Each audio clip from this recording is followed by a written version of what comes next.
That's fine. Yeah, that's fine. That's fine. Do what you have to. That's not record. I'm going to be in and out. Yeah. I did record, right? Oh, and am I good? Yes, it is recording. Yeah. Okay. About 1 year ago, I embarked on a journey of becoming healthier. It was such an innocent plan at the time. Eat a bit healthier, exercise more, and maybe lose a bit of weight in the process. However, what my 13-year-old self didn't know was that I was slowly falling into bad habits that may now last me a lifetime. Bad habits are hard to break in general, but these types of habits became so ingrained in my brain that they would eventually evolve into something called anorexia. What is anorexia?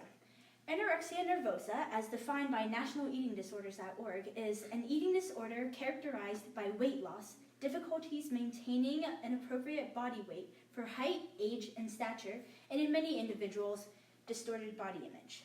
To put it simply, anorexia is where people starve themselves. One thing people should know about anorexia is that it's very shy. It loves to hide in the darkest corners and weave its way into the smallest crevices of people's brains. Anorexia doesn't want to be seen. It will try its hardest to stay hidden. This is what makes diagnosis for anorexia so hard. Well, most people think that people with eating disorders spend most of their time worrying about food. A large portion of their life also goes into hiding their eating disorder. However, by being able to recognize the emotional, behavioral, and physical symptoms of anorexia, people will better understand not only the disorder itself, but also how to approach and deal with it as well. Before jumping straight into the symptoms, I would like everyone to know that a person with anorexia doesn't have to meet all of these warning signs to be diagnosed with anorexia. It's usually pretty rare for an anorexic to meet every single one of these symptoms that are connected to the eating disorder. Anorexia is a mental illness, and with this mental illness comes various emotional and behavioral irregularities that can be a telltale sign to whether or not a specific person is struggling from anorexia. This includes low self-confidence, general wariness around food, withdrawal from social activities, and exercising excessively. Anorexia is often the result of low self-confidence or negative body image. Anorexics' need for perfection drives them to restrict food by convincing themselves that it's evil, or maybe that they don't like a certain food when they really do. For example, I may say I hate brownies when I actually really love eating brownies. Anorexia will convince my brain that I don't want to eat or nibble on a piece of brownie because I never liked them in the first place.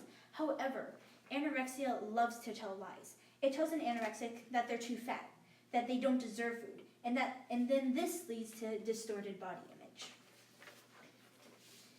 Many anorexics will often try their hardest to avoid social situations, especially ones including food. A common symptom is feeling uncomfortable when eating around others. They constantly think that someone is judging them, the amount of food they eat, the type of food they eat, and maybe how slow they're eating. To avoid these situations, anorexics will often close themselves off in a room so they can eat alone, or maybe just eat at different times than other people. Although anorexics fear food, there is one thing they don't fear, and that would be exercise. Anorexics always have the need to burn off any calories that they take in, and probably even more to create a bigger calorie deficit for the day. This leads to excessive exercise, whether it's running 2 hours every day, doing 200 push-ups a day, or needing to walk 10,000 steps a day. Anorexics are usually always on the move, trying to burn off unwanted calories. While anorexia is a psychological and also a behavioral disorder, the habits I just mentioned will often lead to negative physical symptoms. Some things, such as menstrual irregularities in females, may be harder to notice, but there are other signs that are more noticeable. These include constantly feeling cold, dizziness, and trouble sleeping. Anorexics often dress in layers or big baggy clothes to either hide their figure or, more importantly, keep them warm. As a result of malnutrition, the body drastically slows down its metabolism because it thinks that a person has hit a famine. A slowed metabolism causes an anorexic to constantly feel cold.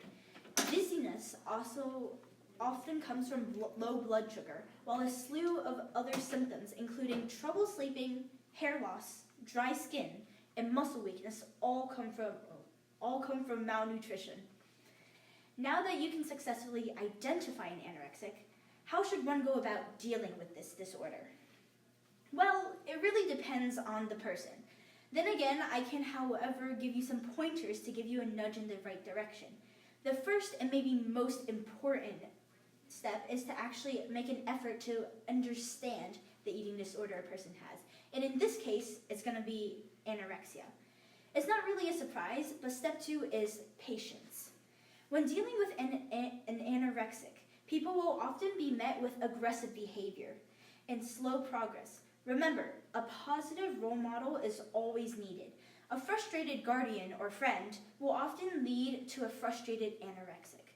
Step 3, be mindful of triggers. Since triggers vary for each individual, there's no possible way I could list all of them. However, for me at least, triggers can range from just talking about weight to just wearing some tight clothes. I cannot stress enough how one misstep with trigger points can lead to a mental breakdown or even worse, a relapse. All right, Jenny, you're doing great. I'm gonna stop you just so we can get Owen some time up there. Before you shut anything off, do you guys have some suggestions for her? Oh, I need this script, but you know. Don't think memorize. You got 2 minutes. You got one night? When are you presenting? Wednesday. Wednesday, okay. Don't get it in your speaker notes. Maybe do bullet points or sentences, whatever you feel more comfortable. But as long as you